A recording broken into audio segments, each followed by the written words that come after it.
अरे बेटा मेरे बागन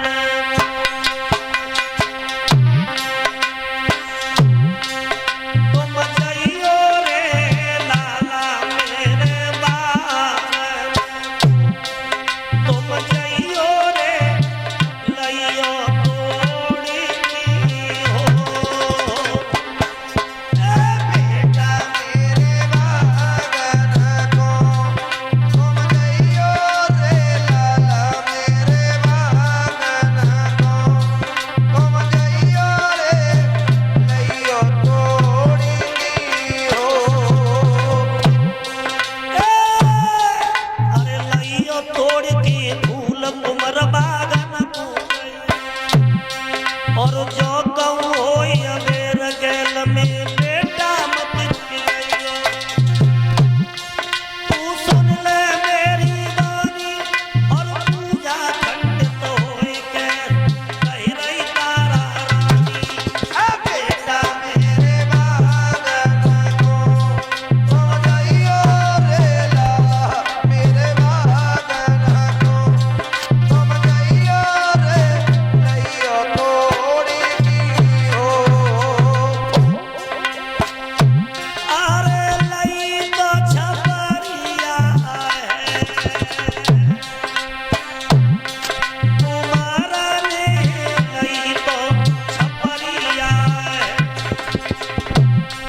लाला ने गई बागन की हो कहल को जबरिया है रोहिता ने लई को जबरिया है तुम्हारा ने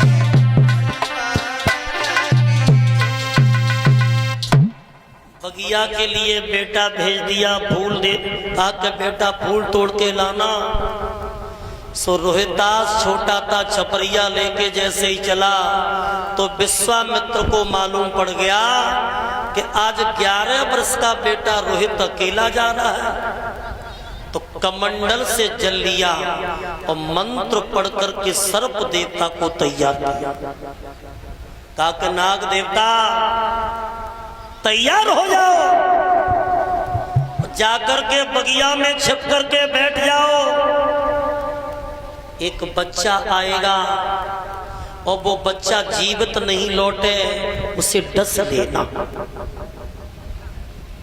देखो माताओं विश्वामित्र ने जब नाग को भेजा तो नाग एक बगिया में रोस में जाके छिप के बैठ गया अब बेटा क्या पता था फूल तोड़ता जाता है छपरिया में रखता जाता है आगे बढ़ता जाता है लेकिन वो काल बैठा था काल सो रोहितास ने आगे बढ़ के फूल पे हाथ डालो सो भक्तों उस नाग ने बेटा को उंगली में डस लिया और जैसे ही उंगली में डसो पूरे शरीर में जहर हो गया रोहितास चिल्लाने लगा माँ मैया मुझे बचाओ बचाओ माँ अब मैया हो तब तो बेटा को बचा अकेला बेटा था अब तो बेटा मैया ही मैया चिल्ला रहा है मेरे भक्तों आज रोई के रोहितास बोलो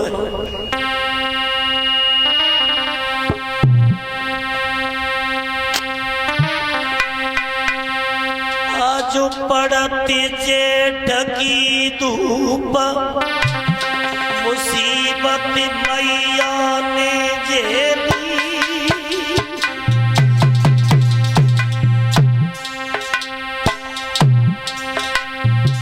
अब मेरी मैया मुझे नहीं मिलेगी मेरी मैया ने कितने कष्ट झेले कितनी मुसीबत झेली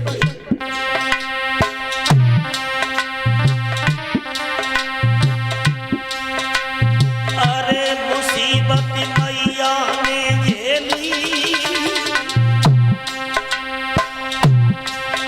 आज परदेसन के बीच बिलखती मैया मिल छोड़ी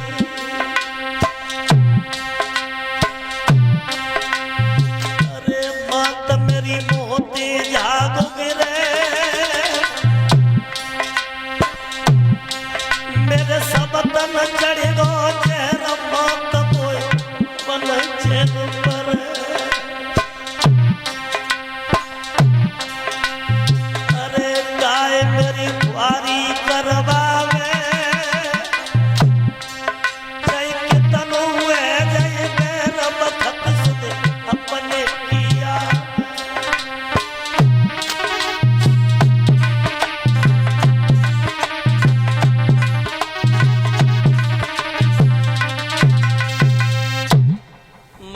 मैया कह के बेटा रोता रहा।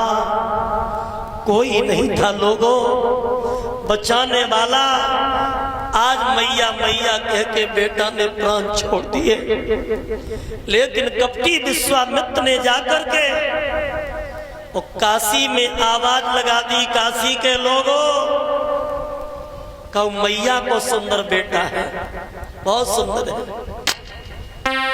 अरे खाओ बेटा का रे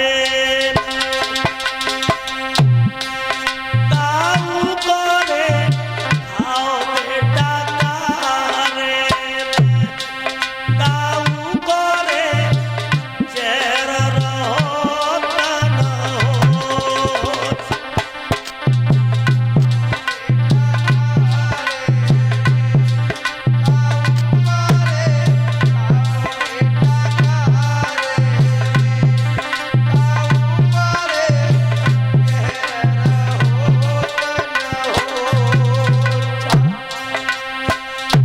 मैया को सुंदर बेटा था। वो काले नाग ने दस लिया, वो मैया जाके बेटा को देखे।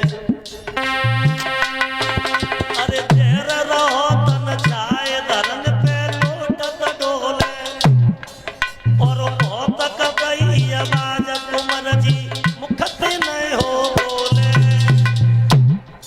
बगिया में लाश डरिए बिखर गए सब फूल छपरिया खाली हो पड़ी है।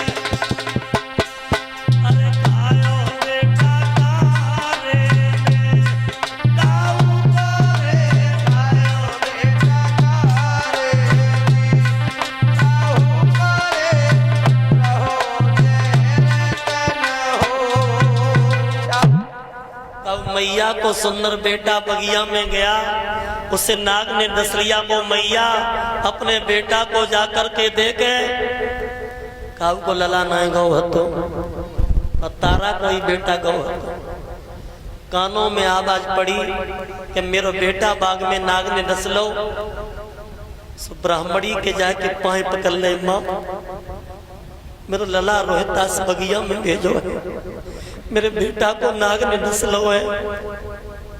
बोली क्यों रही, अच्छी आई बच्चे वाली, तेरा ही बच्चा बगिया में गया। वो काऊ के बच्चा ना, पहले घर की सफाई कर ले। भोजन बना, ठाकुर जी का भोग लगा। मछली की तरह तड़प रही थी, या कोई बेटा बगिया में मरा पड़ा है। अब झाड़ू लगा रही है, रो रही है, आंसू टपक जाते हैं। और भक्तों जब भोजन बनाया तो आंसू टपक रहे हैं। तो ब्राह्मणी कहती है कि तूने भोजन बेकार कर दिया, दोबारा भोजन बना। सो दोबारा भोजन बनाती है और कहती है कि माँ अब तो चली जाऊं। सो भक्तों टाहन की तरह तारा भागी। देखो माँ माँ होती है, जो मैया अपने बेटा को 9 महीना कुच्छा में रखती है। माँ के सामने कष्ट आ जाए तो वो मैया कह रही है कि माँ अब तो मैं जा रही हूँ। बोली चली जा, लेकिन जल्दी लौट के आना। सो नंगे पैर भागी और बगिया में पहुंची। सो बेटा रोहतास को आवाज देने लगी, बेटा कहाँ हो मेरे लाल। अब बेटा हो तब तो आवाज दे, बेटा मर चुका था। और आगे बढ़ी है माँ तो बेटा की लाश पड़ी थी, मुंह से झाग निकल गया था। सोई मैया ऐसे लाश पे गिरी जैसे कोने में से लाठी गिरती है, और बेटा की लाश पे गिर के रोने लगे। और आधी साड़ी फाड़ के अपने बेटा को जन कफन उड़ाई लो है, और कफन उड़ा के बेटा के मुंह पे मुंह धर के रोई।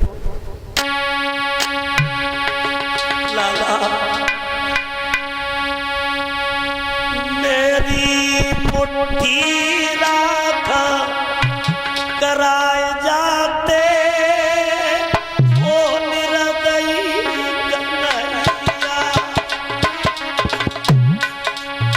बेटा बुढ़ापे में हमें पहले जाना था, आज तू मैया को छोड़ के चला गया। मेरी मुट्ठी राख करा जाते ओ तेरे गई कन्हैया बेटा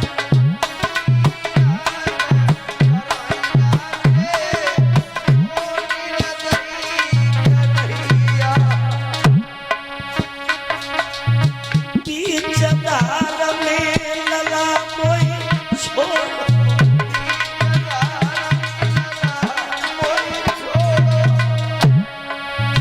गाए रूठी गो मुख तेरी मोड़ो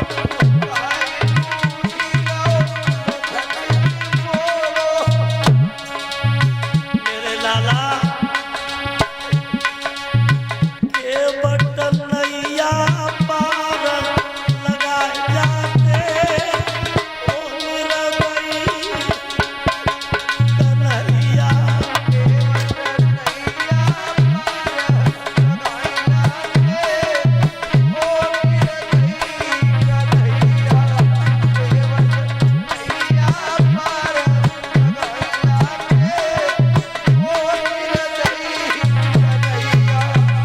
कौन बुढ़ापे की लकड़ी बने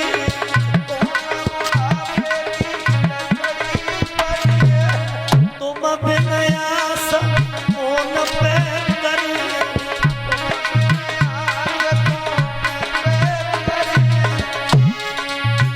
अरे मेरी अरथी को कंधा कह जाते ओ निरवई कन्हैया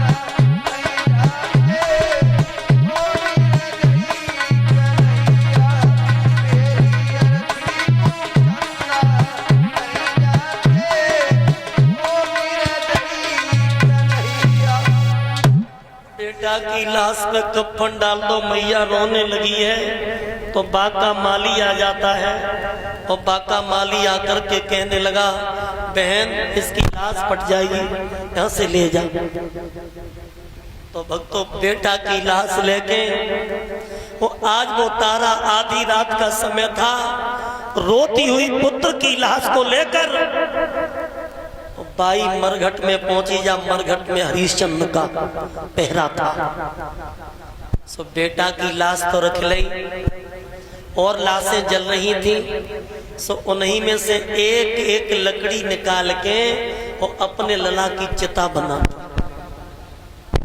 आका बहू का छूटता है हरिश्चंद्र कहने लगे कौन है मरघट का नियम नहीं जानता हम बिना करके टका के लाश को नहीं जलाने देते पास में एक औरत को देखा बोले पहली बार एक औरत मरघट में आई है औरत ने कभी दाग नहीं लगाया कौन है तारा ने कही नाथ मुझे पहचानो मैं तुम्हारी पत्नी तारा से कहा कि तारा तू मरघट में क्या लेने आई है मेरे बेटा को क्यों नहीं लाई सोई पुत्र की लाश जमीन पर पड़ी थी और बेटा की लाश से जैसे कफन हटाया एक पिता को ऐसा लगा कि हजारों बिच्छुओं ने डंक मार दिया और बेटा की लाश पे हरिश्चंद्र गिर गए रोने लगे कहने लगे तारा मेरे पुत्र को क्या हो गया मेरे बेटा को क्या हो गया जवाब दो स्वामी जी बेटा को नाग ने डस लिया है बेटा बाग में गया था तो इसलिए मैं बेटा का दाग लगाने के लिए आई हूं हरिश्चंद्र रोते रहे और रोते रोते धर्म की याद आ गई तो बोले तारा दाग नहीं लगाऊंगा पहले मुझे कर चाहिए हम पे विपता पड़ी बलम तुम कठिन पेज ठानी और ध्यान से देखो पिया लला जी त्यारो लासानी रात दिन मरघट में सूखे और हमें न मालूम हती बलम तुम कफन के भूखे लला को दाग लगाए दियो, आधी साड़ी बची मात ने कफन दे दियो। कहीं के आधी साड़ी है, नगिन हो जाऊंगी। और बेटा के ऊपर रोए के बोली, लाला कर कहां से लो। एक दिन वो था कि तेरे ऊपर हजारों हीरो मोती लुटाए गए और आज तेरे लिए कफन भी नसीब नहीं। तारा आधी साड़ी से शरीर ढांके थी, सो दे दिया अपने पति को, कही के पिया मेरा शरीर नगिन होएगा। और अगर दिन निकले तो लोग पता नहीं कैसी कैसी बातें करेंगे, दोष लगेगा। तो मैं रात ही रात में पहुंच जाऊंगी, मेरे लला को दाग जरूर लगाए दियो। सो भक्तों भाग दे। लेकिन कपटी विश्वामित्र ने 2 बच्चों को कटवा करके चौराहे पे डाल दिया। वो कह दिया काशी के लोगों, ये डायन है, बच्चों को खाती है। काशी के लोग मसाले जला जला के तारा के पीछे भागे, लेकिन वही तारा, अरे क्वार कर्म में लिखो सती के मठ में घुसी आई। तारा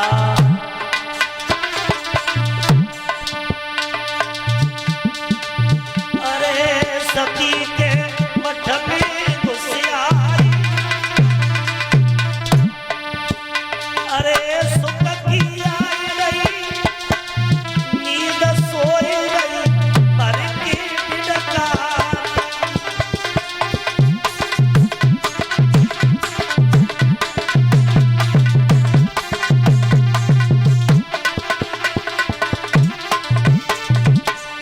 मेरे भैया, या तो दुख में नींद सतावे और या दुख में भूख सतावे।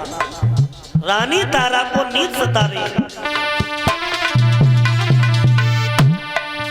अरे मुनि ने आय करी चोरी, कोई बालक ले चुराई उम्र बच बेटन की खोर।